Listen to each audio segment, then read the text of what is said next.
Hello YouTube family and welcome back to my channel once again. If you're new here, please don't forget to subscribe to my channel, like and share my videos as well. Thank you as you do so. Now let's talk about the permanent residency. What step you need to take to get the permanent residency. One would think that this entire process would end after you've obtained a license to practice in Australia, but no, it doesn't just end there. There's one more thing you need to do if you're looking at going through the permanent residency route, and that is what is called a skill assessment. And the body responsible for this skill assessment is the Australian Nursing and Midwifery Accreditation Council, otherwise known as the Anmac. Skill assessment is different from obtaining your license to practice. The body responsible for issuing you a license is the Australian Health Practitioner Regulation Agency, called the APRA, whereas the body responsible for skill assessment is the Anmac. The duty of Anmac is to assess your skills. Assess your skills to know if you're suitable to migrate to Australia, whereas AFRA is assessing your documents to know if you're suitable to be issued with a license. Please don't confuse the two. And for you to go through the skill assessment, you need to have your BNSC. You need to have obtained a license to practice in Australia or in New Zealand. These two things are very crucial, very, very important at this stage. One more thing that is important before you begin this process is if you're doing to obtain a points-based visa, that's the 190 or the 189 visa, you need to have had at least 3 years of experience. Let's look at what this Anmac skill assessment looks like, the requirements, and everything you need to know about it. I have included in this video, including sample of Anmac reference letter, what it looks like, and how to write a good Anmac reference letter. Let's look at the documentation checklist and what kind of documents Anmac would be needing from you.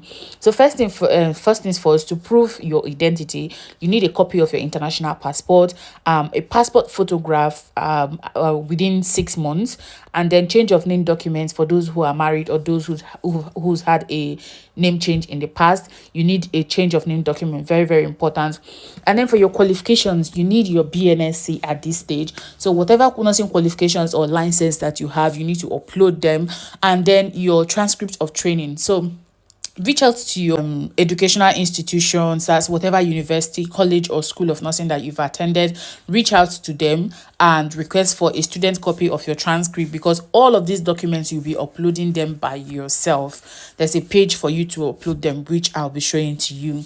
And then for your work experience, you need reference letters from your present and past employers, and Anmac reference letters are very, very unique. They are different from other types of reference letter that you use during your CGFNS stage. And then agent declaration, that is if you're using an agent, whatever that is requested of you in that particular section.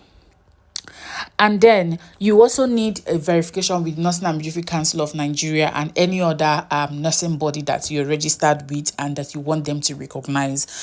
So the difference between Anmac verification and that of the one you did at the CGFNS stage is that Anmac will not be providing you with a form like CGFNS provided to you. They will only give you a kind of registration number or applicant's number, and this is what you'll be providing to the Nursing and Midwifery Council of Nigeria when you are applying for your registration, for your verification. So you will also need to upload original copies of your documents. You can see them written in the upload requirements for document section. You need to upload a color of the original document at 600 dpi resolution. So this is often confusing for some people. The 600 dpi, you can set your scanner, whatever scanner that you're using to scan your document, you can set it at 600 dpi. Most scanners these days anyway are set at 600 dpi, but if you're not able to get a scanner that is set at 600 dpi, let me show you a dpi converter that you can use. I'll leave the link in the description box. Follow that link and open up to this dpi converter. This is a DPI converting app, and if you want your image to be converted at 600 dpi, click on 600, choose the image from your photo library, and it's converting to 600 dpi. So don't get frustrated if your printer is not set at 600 dpi. Don't worry, just use this dpi converter app and convert it. So let's view. See, this image is now in 600 dpi, and that's what we want of Anmac reference letter, and you need to provide the reference exactly like this and in color.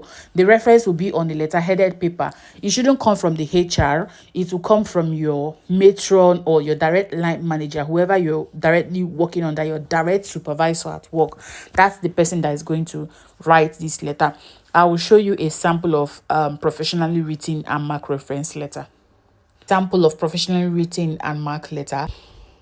To register for the modified skill assessment, click on the link that I left in the description box, and it brings you to this page. So you can see here it's written, if you qualify for modified skill assessment if you're currently registered with the Nursing and Midwifery Council, Nursing and Midwifery Board of Australia, that's the MBA/AFRA, the Nursing Council of New Zealand, or the Midwifery Council of New Zealand. And then these are the steps for the modified skill assessment. If you go further down, you find the page to start your modified skill assessment. Click on it and it leads you to the page to impute your data.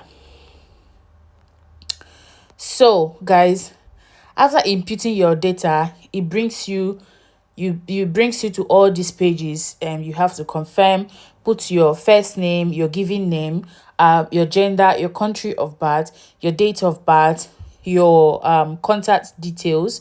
If you're using an agent, then you have to put the agent details, but in this case we're not using an agent, so we're not going to put any agent details. And then you go then this will be your registration details. Which country did you gain your initial nursing and midwifery registration? Click on it. I gained my initial registration in Nigeria, so I'm going to put Nigeria here. Which Australia and New Zealand regulatory authority did you initially register with? I'm going to put APRA, because I'm registered with APRA. I have checked the relevant online public register, and I have current registration as a registered nurse or midwife in Australia or New Zealand. I'm going to click yes. Where are you currently registered and licensed to practice? I'm going to put APRA because I'm registered in Australia. And then what is your current registration number? Whatever your current registration number is, impute it here. Then what ANZSCO code you are nominating, the ANZSCO code you are nominating to be assessed under. So these codes are unique codes that are assigned to each specialty in nursing. So you want to make sure that you choose the right code relevant to your field of practice. If you're a mental health nurse, if you're practicing in mental health, put registered nurse mental health, because whatever code you choose, you're going to apply for jobs under that code, and that's what they'll use to assess you during your visa application. So don't make mistakes. In my own case, I fall under the critical care and emergency, so I'm going to select critical care and emergency here. Are you submitting professional reference for points recognition on your visa application with the Department of Immigration and Border Protection? I'm going to say yes, because remember, you might be needing this for a point-based visa. So, and the requirement is you need to have had at least 12 months of paid work experience if you're working in Australia, and 36 months of experience if you're an international, if you're working abroad. That's if you're not in Australia, that's approximately 3 years of experience. So that's if you need it for point based then you just click submit, and that is it. After you've imputed all those details and registered, this is what your dashboard is going to display as. So one very important thing for in this stage is that you need to have a positive assessment. So what do I mean by a positive assessment? They need to say, oh, you've gone through with the process. Your skill assessment need to be successful. When it's successful, it's called a positive skill assessment. But if you have a negative skill assessment, it means that the assessment was not successful. You have up to 2 years to reapply for the skill assessment if you have a negative skill assessment.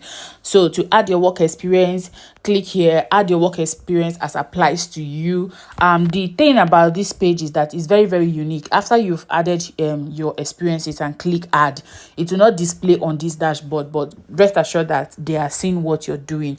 And then add your qualifications, click here to add your qualifications as applies to you.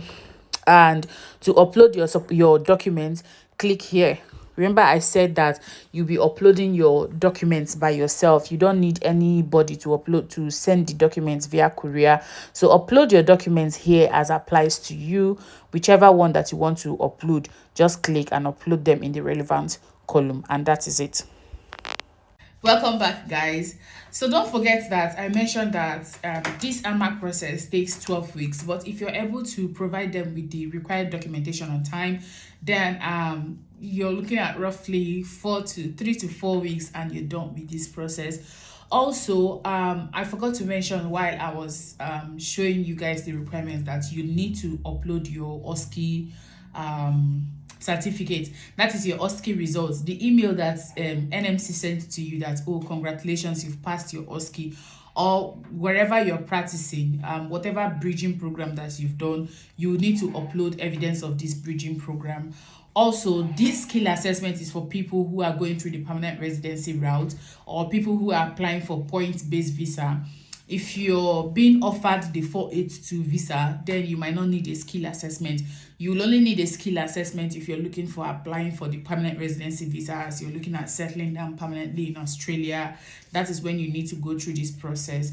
And you don't really need English language for this stage, because Anmac will not be assessing your English language. But in my case, I uploaded my English language as my IELTS result as well, but it didn't reflect on my letter of determination that was issued to me by Anmac. And you need to meet all the requirements if you want to get a positive assessment. BNSC is very, very essential in this stage. And your your reference letters from your various places of works needs to be up to standard, up to the standard that Anmac. Remember, they provided a template for you. So reference letters from your various places of work needs to meet the required Anmac standard. I wish you guys good luck in this journey, and if you have any questions, please don't hesitate to drop your questions in the comment section or reach out to me through my social media platforms. I'll be happy to answer whatever questions that you have. Good luck on your journey in relocating to Australia, and I hope to see you in the next video.